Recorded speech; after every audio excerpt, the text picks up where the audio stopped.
د سی ډي د ډرامو اداکاره سیمي خان نونو هم نامعلومو کسانو په ډزو ایښې ده او قتل کړې ده. په دې ویډیو کې له پوره معلومات در کوم چې دغه قاتل څوک دی او ولې ایښې ده. معلومات راسه په دې ویډیو کې تاسو کتلی شئ.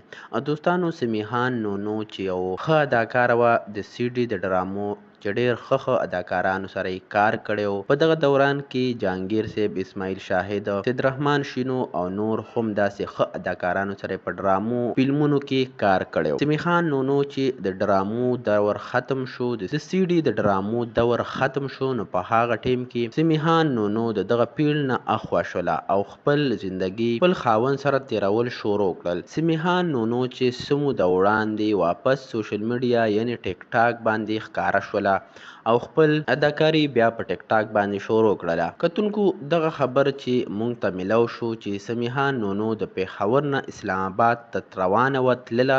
په دغه دوران کې چې پتې جنګ سره یې ګاډی اکسیډنټ شولو چې په دغه کې لور ډیره زیاته زخمي ده، هغه هسپتال ته رسول شوې ده او سیمي خان نونو پکې چې مړه شوې ده هغه هم هسپتال کې پرته ده. خو چې څه کسان وایي چې سیمي خان نونو باندې فایرنګونه شوي دي، ډزې شوي دي او ایشتلې شوې ده.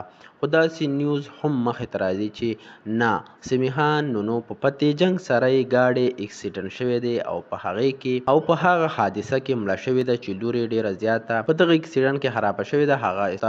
هغه هسپتال کې پرته ده، علاج یې سټارټ دی. کتونکو دغه اپډیټ د سیمي خان نونو باره کې چې ورسره هم شریک کړو. فایرنګ پې نه دی شوی او کار اکسیډنټ کې د دې دنیا نه تللې ده چې لور یې ډېره زیاته په دغه اکسیډنټ کې خرابه شوې ده. هغه هسپتال کې پرته ده، علاج یې سټارټ دی. کتونکو دغه اپډیټ د سیمي خان نونو باره کې چې ورسره هم شریک کړو. فایرنګ پې نه دی شوی او کار اکسیډنټ کې د دې دنیا نه تللې ده.